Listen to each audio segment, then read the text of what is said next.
সংসারে জ্ঞানী কে? সেই ব্যক্তি যিনি বেদের অর্থ বোঝেন, নাকি তিনি যিনি জন্ম এবং মৃত্যুর রহস্যের সমাধান করেছেন, নাকি তিনি যিনি ৬৪ কলায় নিপুণ? না, এই সংসারে জ্ঞানী তিনি যিনি কেবলমাত্র একটা পার্থক্য বোঝেন, পার্থক্য মেনে নেওয়া আর দৃঢ় হওয়ার মধ্যে। শব্দগুলিও তা শুধুমাত্রই এক পাথর। শুধু এই পার্থক্যগুলি বুঝে নিন, সংসারের সমস্ত কিছুই আপনার কাছে পরিষ্কার হয়ে যাবে। রাধা রাধা। দৃষ্টি মানুষকে দেওয়া প্রকৃতির অন্যতম শ্রেষ্ঠ উপহার। সেই দৃষ্টি যার জন্য মানুষ এই সংসার দেখতে পারে, নিজের পথ দেখতে পারে। কিন্তু সংসারে দৃষ্টি লাভ করেও সবাই মহান হতে পারে না, প্রসন্ন হতে পারে না। প্রসন্ন শুধুমাত্র তারাই হয় যাদের কিন্তু যারা খুঁত বার করতে চান আসবে। তাই আপনার ভাবনাগুলিকে শুভ করুন আর ভালোবেসে বলুন রাধা রাধা।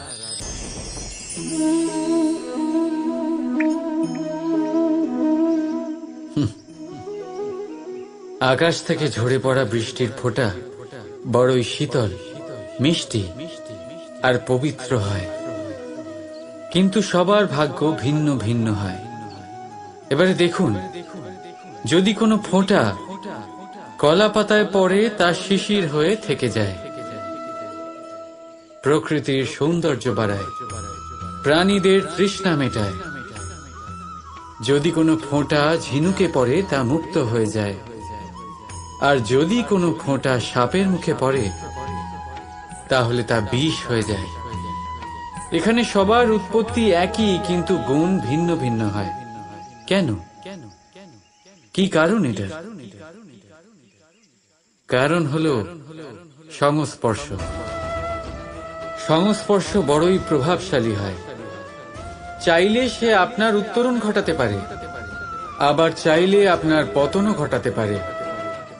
এবার বৃষ্টির ফোঁটা এটা চয়ন করতে পারে না যে তার সংস্পর্শ কি হবে, তার ভাগ্য কি হবে। কিন্তু আমরা তো মানুষ, আমরা তো আমাদের সঙ্গ বাঁচতে পারি। তাই ভাবনা চিন্তা করে নিজের সঙ্গ বাছুন। এই চয়ন কিন্তু আপনারই, আর এর পরিণামও আপনাকেই ভোগ করতে হবে। রাধা রাধা। সাপ, এই শব্দটা শুনলেই মনের মধ্যে এক ধারণা তৈরি হয়। বিষে ভরা, ফোঁস আওয়াজ করা এক ভয়ানক জীব।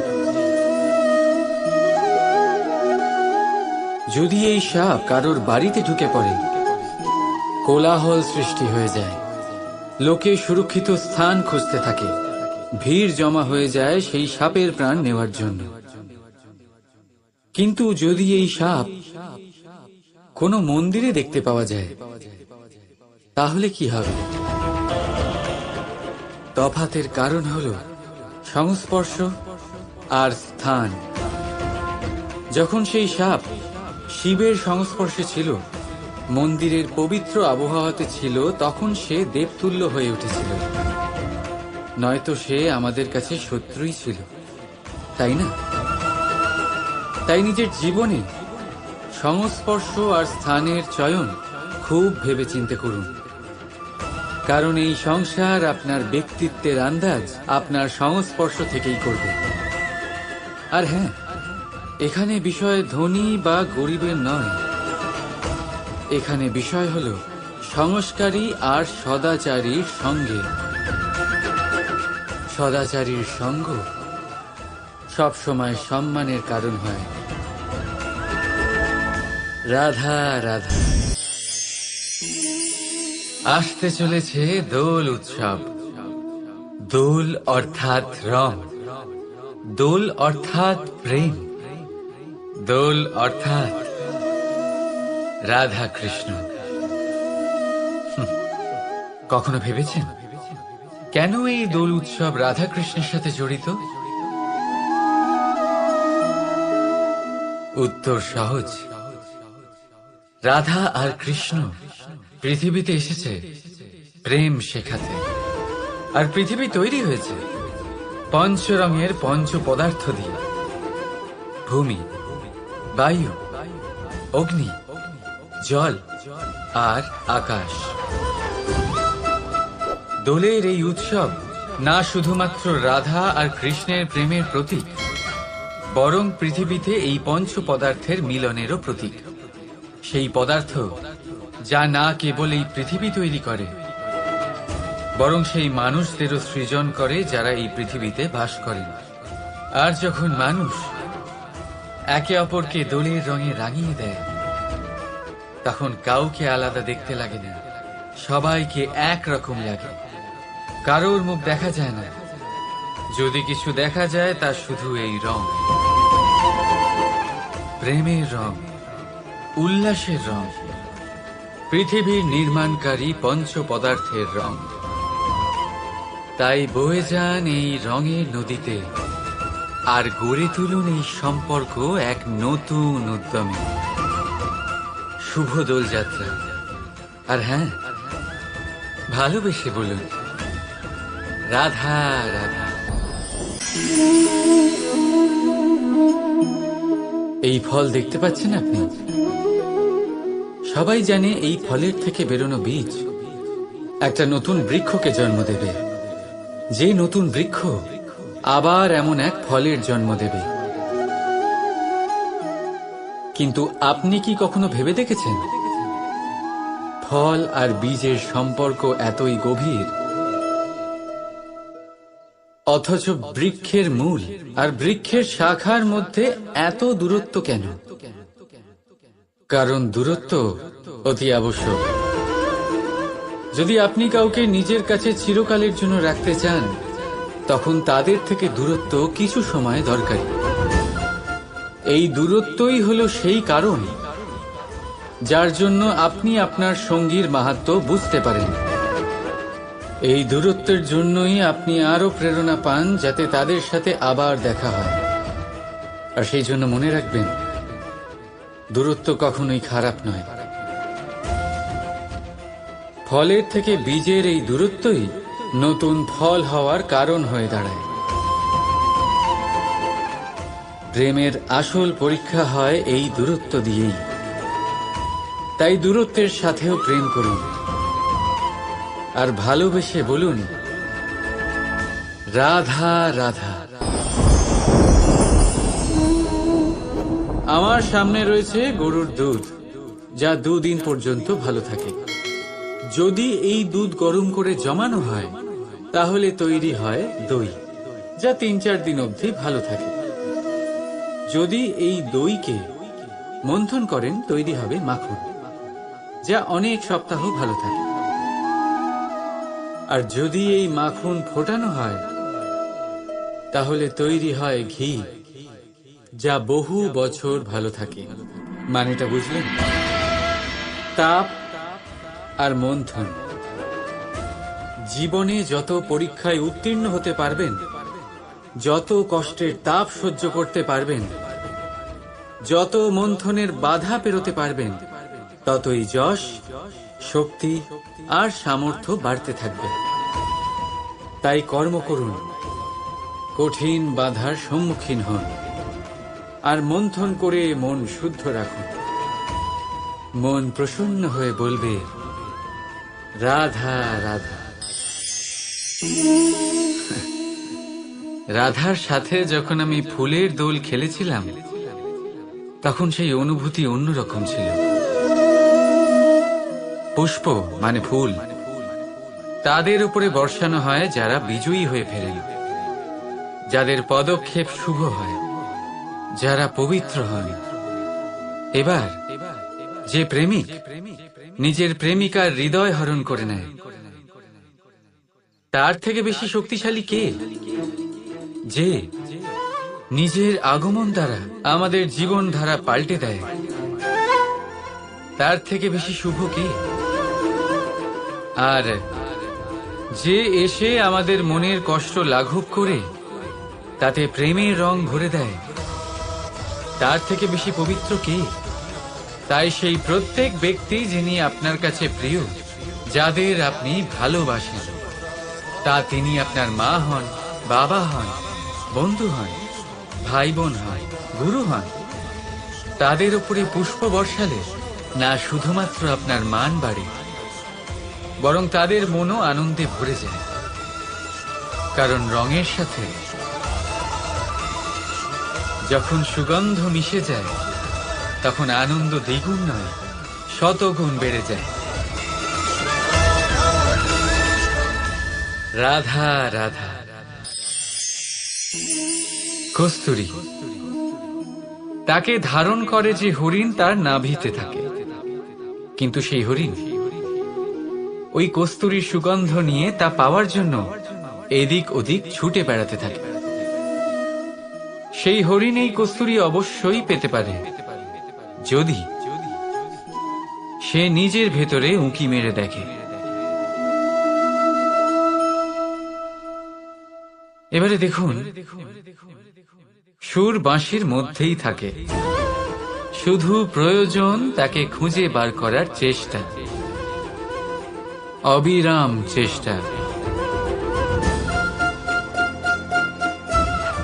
ঠিক এরকমই হয় আমাদের শক্তি, যা আমাদের ভেতরে লুকিয়ে আছে।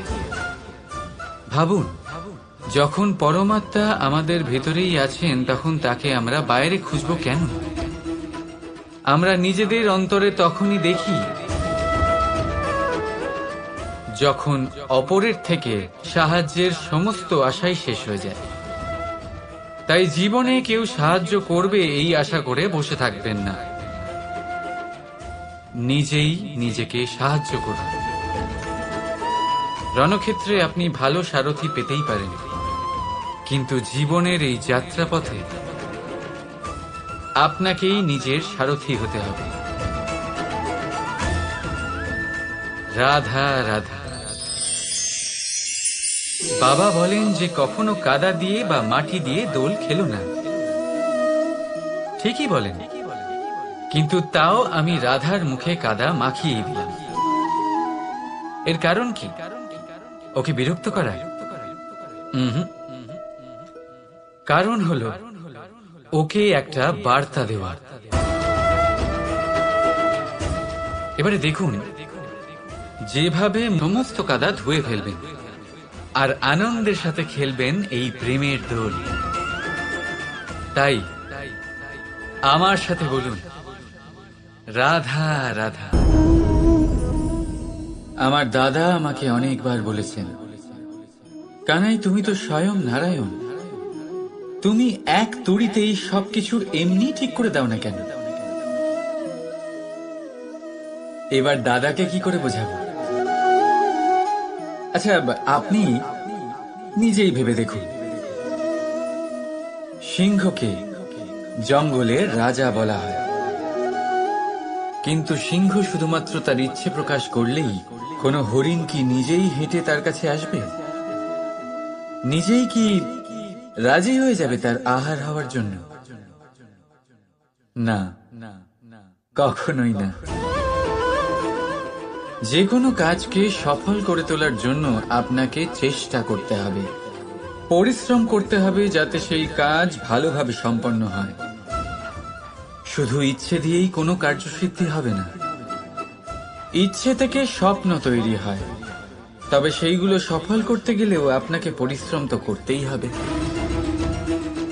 মনে করুন আপনার ইচ্ছে হলো খেতে, আর কোনো দয়ালু ব্যক্তি এসে আপনার সামনে খাবার রেখে দিল। তাও তা খেতে গেলে পরিশ্রম আপনাকেই করতে হবে। যদি ভালোবাসার ইচ্ছে থাকে, তাহলেও নিঃস্বার্থ নিষ্পাপ মনে ভালোবাসুন।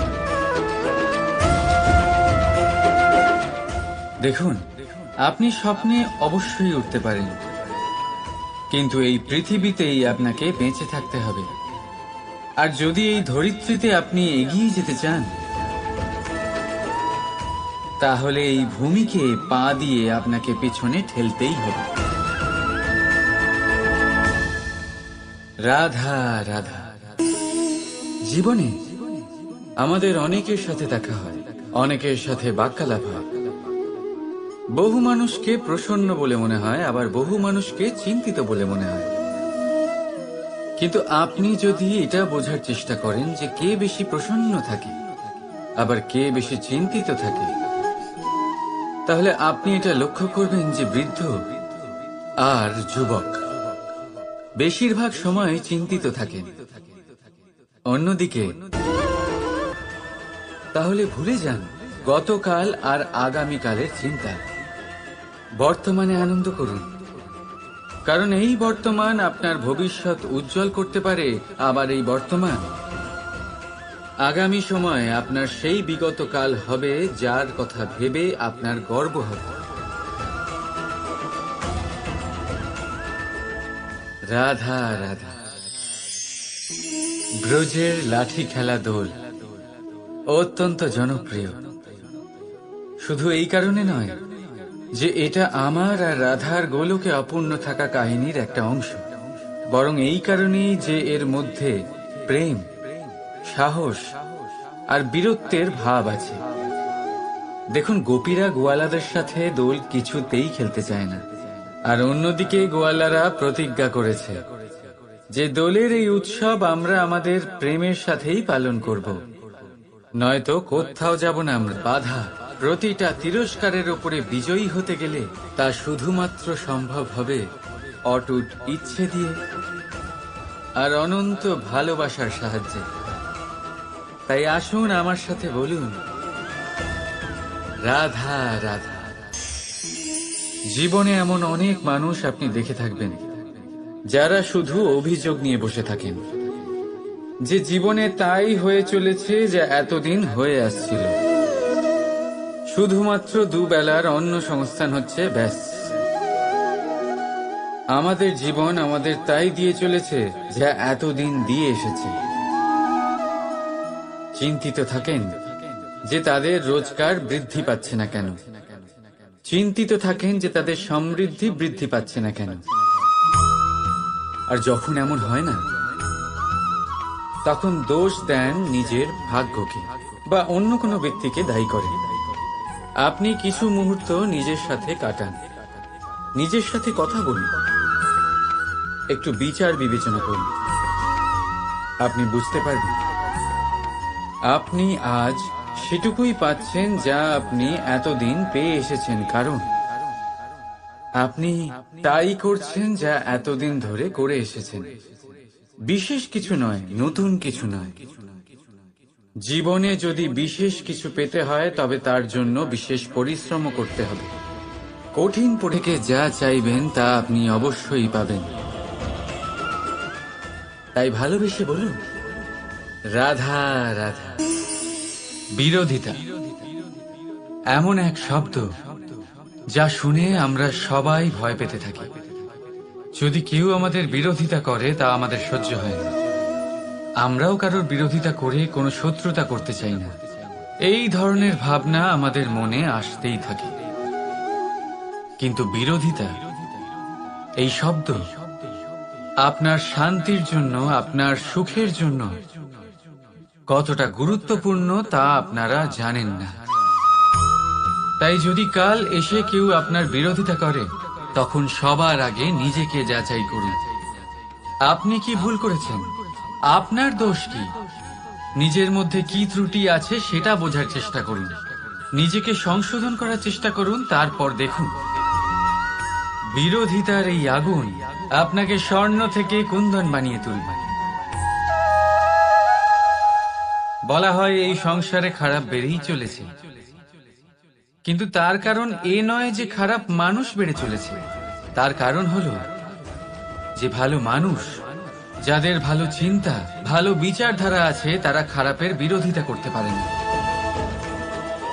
যদি আপনার সম্মুখে কোনো খারাপ কর্ম হয়, তাহলে তার বিরোধিতা করতে সংকোচ করবেন না, কারণ বিরোধিতার এই আগুন মন্দকে পিছুপা হতে অবশ্যই বাধ্য করে। রাধা রাধা। জীবনে আপনি এরকম মানুষও দেখবেন যারা এটা বলে, ভাবে, নিজেকেও বলে যে উনি সেই এমন ব্যক্তি যার মতো আমি হতে চাই। ঠিক আছে, কারোর থেকে প্রেরণা নেওয়াটা কোনো ভুল নয়, কিন্তু কখনো কখনো এই প্রেরণা গুরুত্বহীন হয়ে যায় আর আমরা শুরু করে দিই সেই ব্যক্তিকে নকল করতে। এখানেই থেমে যায় আমাদের উন্নতি। এবারে দেখুন, সংসারে শত কোটি রঙের ফুল আছে, কিন্তু তারা কখনো একে অপরকে নকল করে না। সময়কে ব্যবহার করুন নিজের অস্তিত্ব নির্মাণ করার জন্য, কারণ কারোর ছায়া হওয়ার থেকে ভালো আপনি কারোর জন্য প্রেরণা হয়ে উঠুন। রাধা রাধা।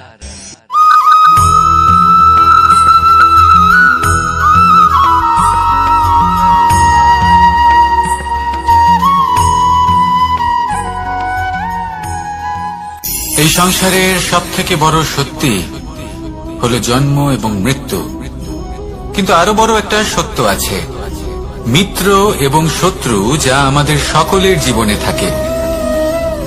মিত্র সে যে আমাদের সঙ্গ দেয় এবং সংসারের সবথেকে উঁচু শিখরে আমাদের নিয়ে যায়, এবং শত্রু সে যে যে কোনো মুহূর্তে যে কোনো শিখর থেকে আমাদের নিচে ফেলে দিতে পারে।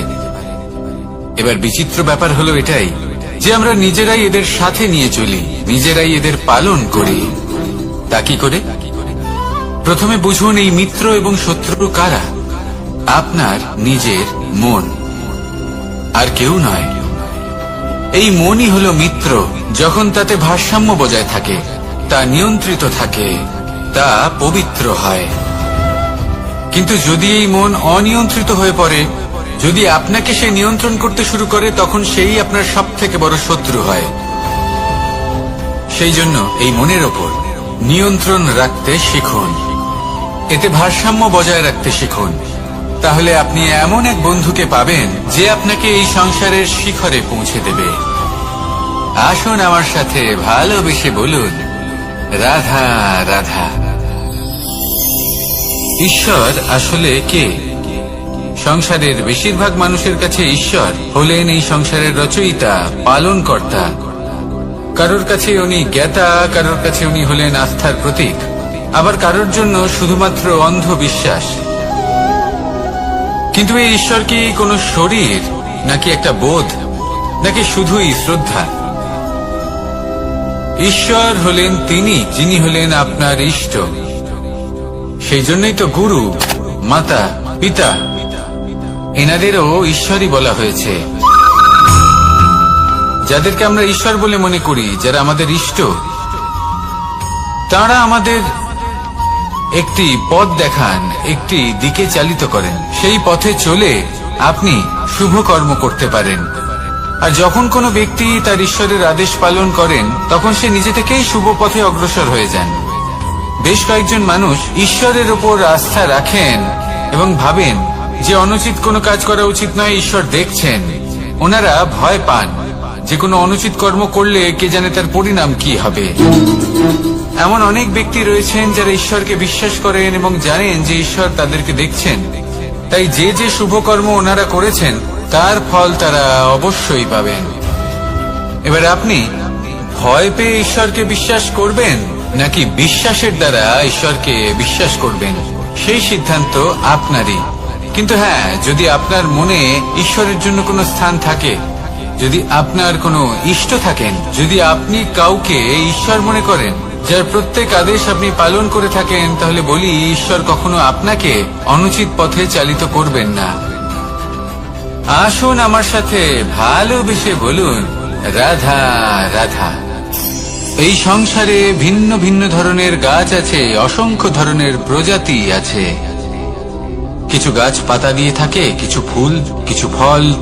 কেউ ছায়া প্রদান করে, কেউ শীতলতা প্রদান করে, কেউ নিজেকে খুব কষ্ট দিয়ে এই সংসারের বিকাশে সহায়ক হয়ে ওঠে।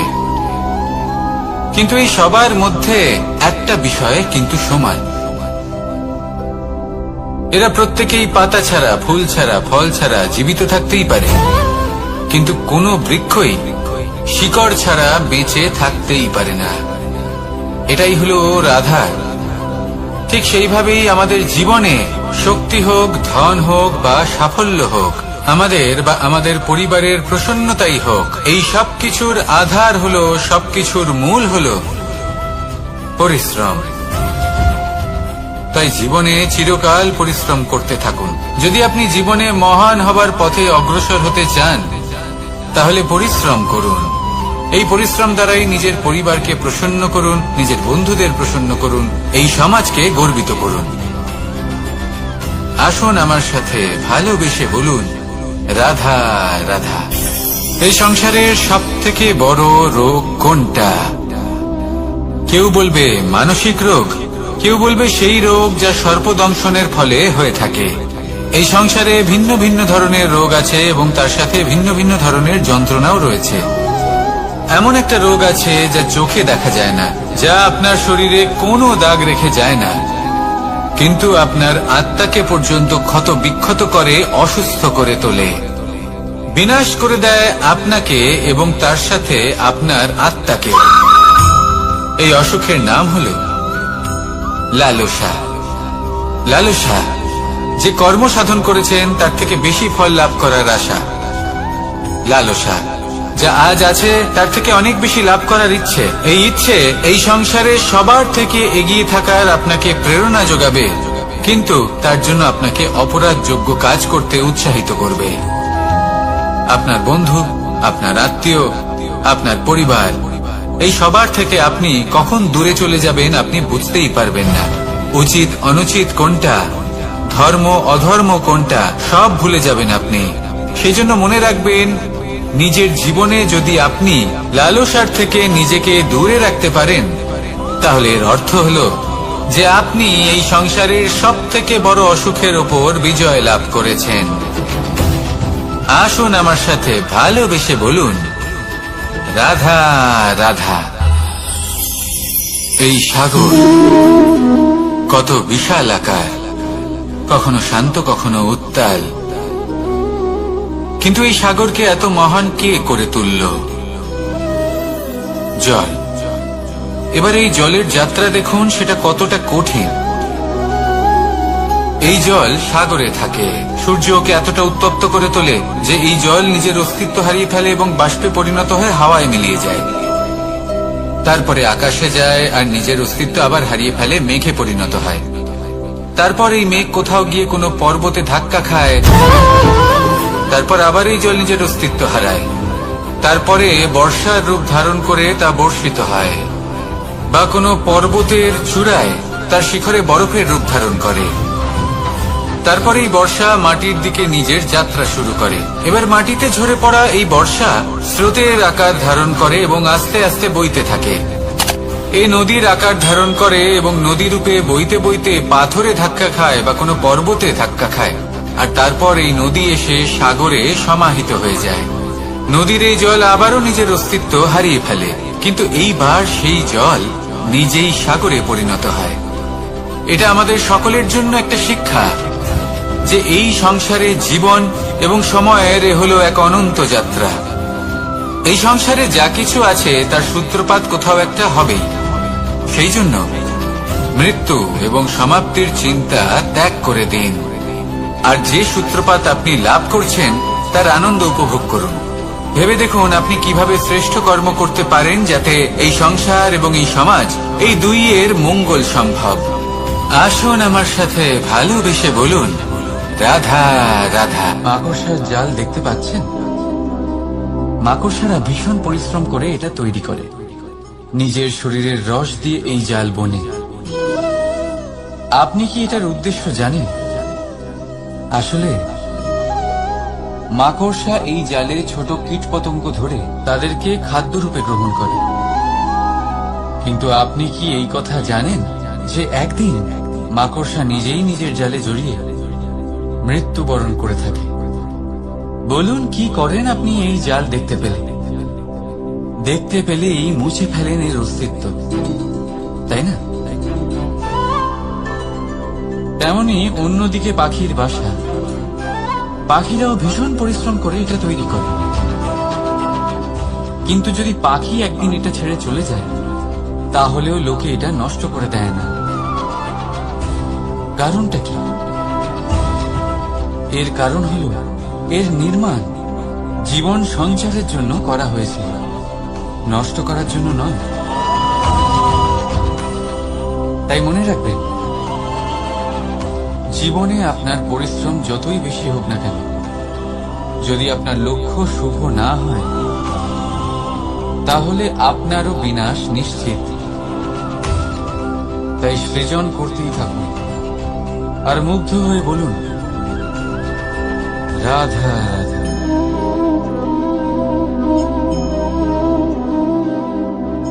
আপনার কি মনে হয় আমি কি করছি? আপনি বলবেন আমি প্রদীপ জ্বালাচ্ছি। সঠিক।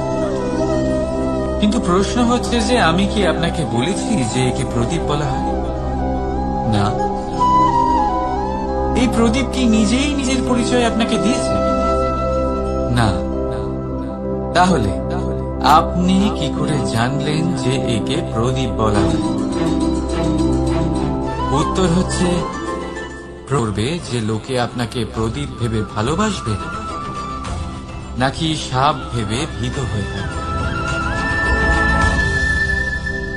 রাধা রাধা। সময় কত বিচিত্র হয়। সময় আমাদের পক্ষে থাকলে আমরা নিজেদের রাজা মনে করে নিই, আর সেই সময় যদি বিপক্ষে চলে যায়, তাহলে নিঃস্ব হতে সময় লাগে না। তাই মানুষের একটা অভ্যেস আছে, খারাপ সময়ের জন্য কিছু সঞ্চয় করা। আত্মীয়, বন্ধু খারাপ সময় পাশ থেকে সরে যায়। যশ, মান প্রতিকূল সময় চিরস্থায়ী হয় না। তাই মানুষ মনে করে অর্থ সঞ্চয় করাই শ্রেয়। অর্থের কোনো হৃদয় নেই যা সময়ের সাথে পরিবর্তিত হবে। সংসার বলে সর্বদা অর্থ সঞ্চয় করতে থাকুন। খারাপ সময় অবশ্যই কাজে লাগবে, কিন্তু আমি বলবো শুভ কর্ম করতে থাকুন, আনন্দে থাকুন, নিজের ওপর আর ঈশ্বরের ওপরে বিশ্বাস রাখুন। খারাপ সময় কখনো আসবেই না। রাধা রাধা। প্রকৃতি মানুষকে এক বিশেষ শক্তি দিয়েছে, অন্য জীবের থেকে বেশি শক্তি দিয়েছে। স্মরণ শক্তি। এই শক্তি মানুষকে অন্য জীবের থেকে ভিন্ন করে, ইতিহাস রচনা করার প্রেরণা দেয়, জ্ঞানকে বংশানুক্রমে এগিয়েও নিয়ে যায়। আর যারা ভুলে যান, অধিকাংশ সময় তারা উপহাস আর দয়ার পাত্র হয়ে যান। কিন্তু এটাই কি প্রকৃত রূপে সত্য? না। এই স্মরণ শক্তি মানুষের বিকাশের সব থেকে বড় বাধা হয়ে দাঁড়ায়। তার মনকে দূষিত করে দেয়। খারাপ অভিজ্ঞতা, কারোর করা বিশ্বাসঘাতকতা, কারোর কটাক্ষ বেশিরভাগ মানুষই ভুলতে পারেন না। রাধা রাধা। মানুষ নিজের পরিবারের জন্য কত কিছুই না করে, দিন রাত পরিশ্রম করতে থাকে যাতে তার পরিবারের প্রয়োজন পূরণের জন্য অর্থ রোজগার করতে পারে। কিন্তু শুধু অর্থ রোজগার করাটাই কি যথেষ্ট? আপনি বলবেন হ্যাঁ, নিশ্চয়ই। অর্থ দিয়ে সবকিছু পাওয়া যায়, বিদ্যা পাওয়া যায়, বাড়ি পাওয়া যায়, ওষুধ পাওয়া যায়, আর কত কিছুই না পাওয়া যায়। এইসব একটা পর্যায় পর্যন্ত সঠিক, কিন্তু একটু মন দিয়ে ভেবে দেখুন, যখন কোনো শিশু অসুস্থ হয়ে পড়ে, তখন সে ওই তিক্ত ওষুধ কেন খেয়ে নেয়? এই জন্য কারণ ওর পিতা সেই ওষুধ অর্থ দিয়ে কিনেছে? না, বরং এই জন্য কারণ তার পিতা যে তার সামনে দাঁড়িয়ে, তার উপরে তার বিশ্বাস আছে। বিশ্বাস আছে যে উনি তার কিছু হতে দেবেন না। এই বিশ্বাস, এই সংস্কার, এই শিক্ষা কখনো অর্থ দিয়ে পাওয়া যায় না। এটা পাওয়া যায় সেই সময় থেকে যা মাতা পিতা তাদের সন্তানের সাথে কাটিয়েছেন। তাই জীবনে অর্থ অবশ্যই উপার্জন করুন, কিন্তু নিজের পরিবারকেও সময় দিন, আনন্দ পাবে। রাধা রাধা। বিরোধিতা এমন এক শব্দ যা শুনে আমরা সবাই ভয় পেতে থাকি। যদি কেউ আমাদের বিরোধিতা করে তা আমাদের সহ্য হয় না। আমরাও কারোর বিরোধিতা করে কোনো শত্রুতা করতে চাই না। এই ধরনের ভাবনা আমাদের মনে আসতেই থাকে। কিন্তু বিরোধিতা এই শব্দ আপনার শান্তির জন্য, আপনার সুখের জন্য কতটা গুরুত্বপূর্ণ তা আপনারা জানেন না। তাই যদি কাল এসে কেউ আপনার বিরোধিতা করে, তখন সবার আগে নিজেকে যাচাই করুন। আপনি কি ভুল করেছেন? আপনার দোষ কি? নিজের মধ্যে কি ত্রুটি আছে সেটা বোঝার চেষ্টা করুন, নিজেকে সংশোধন করার চেষ্টা করুন, তারপর দেখুন বিরোধিতার এই আগুন আপনাকে স্বর্ণ থেকে কুন্দন বানিয়ে তুলবে। বলা হয় এই সংসারে খারাপ বেড়েই চলেছে, কিন্তু তার কারণ এ নয় যে খারাপ মানুষ বেড়ে চলেছে। তার কারণ হলো যে ভালো মানুষ, যাদের ভালো চিন্তা, ভালো বিচারধারা আছে, তারা খারাপের বিরোধিতা করতে পারে না। যদি আপনার সম্মুখে কোনো খারাপ কর্ম হয়, তাহলে তার বিরোধিতা করতে সংকোচ করবেন না, কারণ বিরোধিতার এই আগুন মন্দকে পিছুপা হতে অবশ্যই বাধ্য করে। রাধা রাধা। জীবনে আপনি এরকম মানুষও দেখবেন যারা এটা বলে, ভাবে, নিজেকেও বলে যে উনি সেই এমন ব্যক্তি যার মতো আমি হতে চাই।